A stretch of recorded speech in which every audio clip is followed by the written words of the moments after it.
Hi అండి అందరికీ. నేను మీ సంధ్య కలెక్షన్, సంధ్య హోమ్ ఫుడ్స్. అందరూ ఎలా ఉన్నారు? నేను బాగున్నాను. చాలా రోజుల తర్వాత ఒక వీడియో అయితే షూట్ చేశాను, అప్లోడ్ చేస్తున్నాను. అందరికీ ఫేవరెట్ అయిన పన్నీర్ ఫ్రైడ్ రైస్. పిల్లలు పెద్దవాళ్ళంతా చాలా స్పైసీగా తక్కువ తినే వాళ్ళకి ఇష్టపడతారు కదా, అలాగే చేశానండి.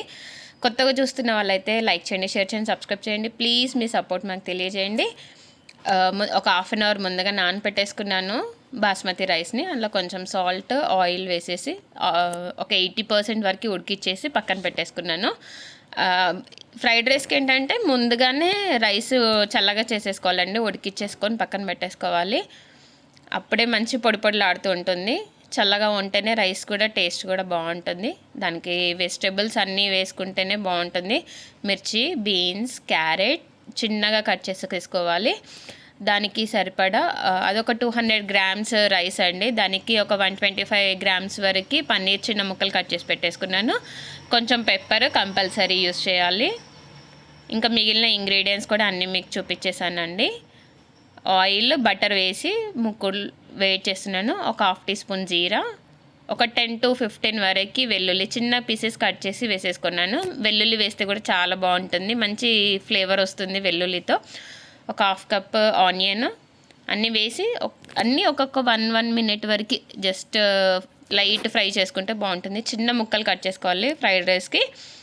ఒక హాఫ్ కప్పు క్యారెట్, ఒక హాఫ్ కప్పు ఒక 4 to 5 మిర్చి చిన్నగా కట్ చేసి వేసుకోవాలండి. అవి స్పైసీ ఎక్కువగా లేవు, అందుకే వేసాను. బీన్స్, మిర్చి ఒకేసారి వేసి మంచిగా ఫ్రై చేసుకోవాలి. వీడియో ఎడిటింగ్ ఎలా ఉంది, ఒక చిన్న మెసేజ్ కామెంట్ చేయరా ప్లీజ్. చాలా రోజుల తర్వాత కొంచెం కొత్తగా వీడియో ఎడిటింగ్ చేశాను. దానికి సరిపడా సాల్ట్ కూడా యాడ్ చేసేసుకోవాలి. చాలా టేస్టీగా ఉంటుంది. స్పైసీ అయితే ఉండదండి, చాలా సాఫ్ట్గా ఉంటుంది. రైస్కి సరిపడా సాల్ట్ వేసేసుకున్నాను కదా ముందుగానే. ఒక 2 టీ స్పూన్ పెప్పర్, సాల్ట్ వేసి కలిపేసుకున్నాక ఒక 2 టీ స్పూన్స్ వరకు సోయా సాస్ యూస్ చేయాలండి. సోయా సాస్ వేస్తేనే మంచి కలర్ వస్తుంది. అన్నీ వేసేసాం కదా, ముందుగానే పన్నీర్ వేయకూడదు, లాస్ట్లో పన్నీర్ యాడ్ చేసుకోవాలి.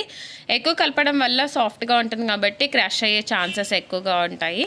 అన్నీ వేసి మంచిగా కలిపిన తర్వాత అప్పుడు రైస్ వేసుకోవాలండి. రైస్ చూసారా ఎంత పొడి పొడిగా వచ్చేసిందో మంచిగా. ఎక్కువగా కూడా కలపకూడదు, పైన మాత్రమే కలుపుకోవాలి. ముక్కుడు కూడా చాలా మందంగా ఉన్న తీసుకుంటేనే అంటుకోకుండా ఉంటుందండి. మంచి టేస్టీతో ఉంది. ఒక్కసారి టేస్ట్ చేసి ట్రై చేసి నాకు పిక్స్ కూడా పెట్టండి.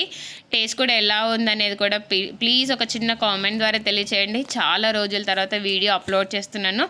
కొత్తగా చూస్తున్న వాళ్ళు ఉంటే లైక్ చేయండి, షేర్ చేయండి, సబ్స్క్రైబ్ చేయండి. ప్లీజ్ మీ సపోర్ట్ తెలియచేయండి. మన సంధ్య కలెక్షన్స్ క్లాత్ వేర్స్ కూడా చాలా వీడియోస్ ఉన్నాయి. ప్లీజ్ కొత్తగా చూస్తున్న వాళ్ళు ఎవరైనా ఉంటే చూడండి. చూసారా, సేమ్ మన రెస్టారెంట్ స్టైల్లోనో హోటల్లో స్ట్రీట్ స్టైల్లోనే ఎంత మంచి ఫ్లేవర్ వచ్చిందో.